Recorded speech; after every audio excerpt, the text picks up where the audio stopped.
Hello everyone, welcome to Justin's Reads, and on today's episode we are talking about a book by James Baldwin and is titled The Fire Next Time. The Fire Next Time by James Baldwin. And me picking up this book was actually something outside my normal reads, like a detour from the titles that I would normally or ordinarily pick. And to my surprise, it actually had a lot of things that I could relate with, and the text and the message that it was carrying, I was like, wow, I could relate to almost everything that this man was talking about, and I would recommend it to anyone, especially my black friends, and to understand their worth. It's more about integration and understanding black consciousness. That's what the book is all about. But I think the core message is about integration, bringing the black and the white together, understanding the fact that we need each other. We don't really survive as independent from each other. We need each other, and we can actually go far if we come together as a people, not as races, different races per se. So this book is actually divided into two parts, right? The first part is when James was writing a letter to his nephew, so his son basically, and the other part, it was a letter deep from inside his heart, where he was explaining the things that he had encountered in his journey as an activist. So I just picked a few things that were lessons as he was writing this letter to his nephew. The first thing that I picked was the fact that he said, you can only be defeated by accepting what the white call you, that is the nigger. You know, it's an American phenomenon mostly, that they call the black man the negro, the nigger. You know, he said it's going to affect you, it's going to defeat you if you accept that term as being true. If you take that word and accept it as being true for yourself, for your life, that's how you're going to be defeated. And I think it applies to each and every individual in different scenarios, that you will be affected, you'll be defeated if you accept people's opinion towards you, if they are negative. That is, if you accept and believe people's negative opinions towards you, you're gonna be defeated. You're gonna succumb to those opinions. You're gonna end up living to those opinions. So don't live up to other people's opinions. Don't live up to other people's expectations that may not be in line with who you are as an individual. And secondly, he said trust your experience. That was the second thing that I picked. He said, whatever you go through, trust your own experiences, and don't let anybody tell you what you can and what you can not do. While he was on that line, he also said it's very important to understand where you come from. It's important to know your history. It's important to have an understanding, a foundation of where you came from, your history. But that history shouldn't be a limitation of how far you're supposed to go.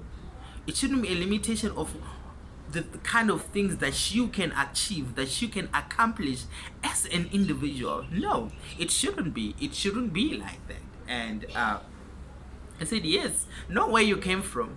It's important to understand it and have that understanding of your history, but let it not be a limitation, a boundary, or of you achieving whatever you want to achieve. Let that not stop you.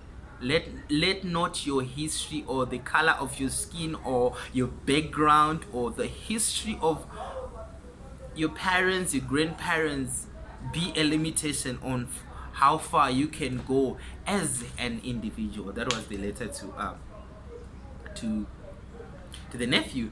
And he also says that, you know, when you look at white people, right, as a black person, in order for you to accomplish, in order for us as a people to accomplish a coming together, a unity, and you should look at them with an eye of compassion, because for the longest they have been made to believe that they are more superior than the black race. They have been made to believe that they are more intelligent, more that than the black counterpart, and it's not like that. And they've been raised like that. So when you see a white person, for example, behaving in that way or trying to exhibit that they are more superior than the black person, don't be mad. Educate them. Look at them with an eye of compassion, and if it means telling them, you know what, no, it's not like that. We are not inferior in any way. We are not less in any way. We don't possess less qualities in any way. We are all human beings that can do as much as you have accomplished as a race altogether. It's quite unfortunate that you can't erase history, but you can learn from it and educate each other to become a better people, a better world, a better nation, whatever you would want to call it. And he said one thing that you should never do is try to be accepted and try to seek acceptance from your white counterparts. No, you're not trying to be accepted. You are who you are. You are black, and that's who you are. Don't try to be accepted by them. No. For what? No. Stand on your own. Stand out as an individual, and don't try to be there's no need for you to seek acceptance, as a black man or as a black woman, as a black individual. So forgive them for believing that they are more superior.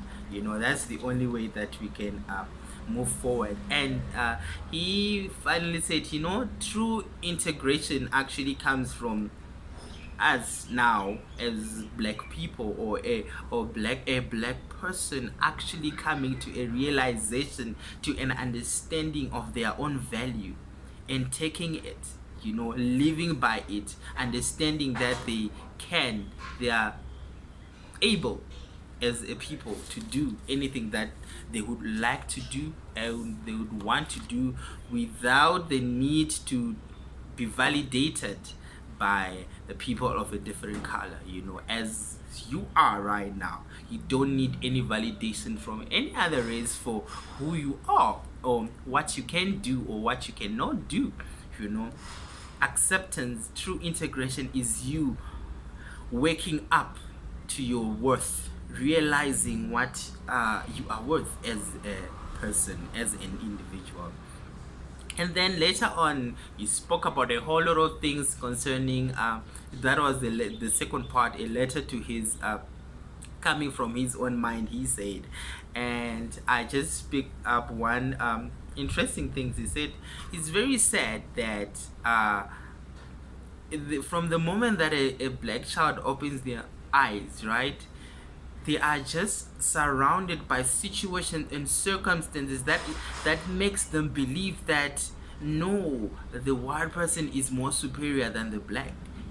So they grow up with that mentality. They grow up with that mindset that they are a lower race than the white people. It just goes on like that, and it takes you as an individual to say no, to wake up to your own worth, your own value as a person, to say no, man, I'm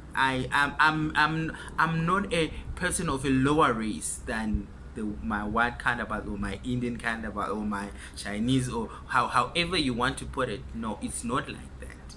Wake up to the realization that we are equal. We are the same. We have the same capacity as the other fellows. And interestingly, he ended up saying that that was like the final point that I picked from this text. He said, know that perseverance knows no color. It doesn't matter the color of your skin. It doesn't matter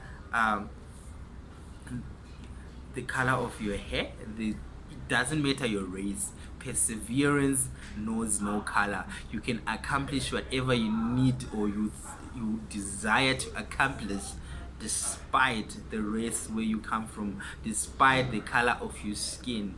Success knows no race, success knows no skin, and success is not a respecter of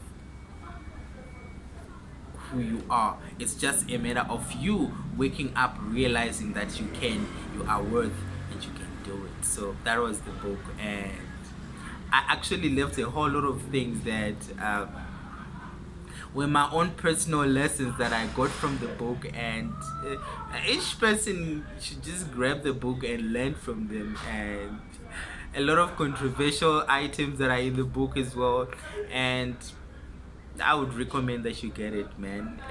It will enlighten you. You need it, basically. So that was the book by Missy Baldwin, and I hope you had a wonderful time.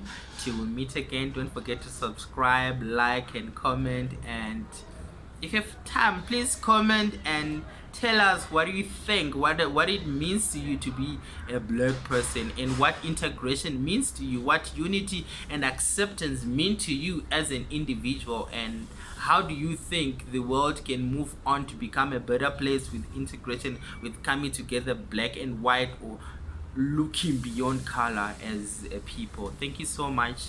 Till we meet again, I love you.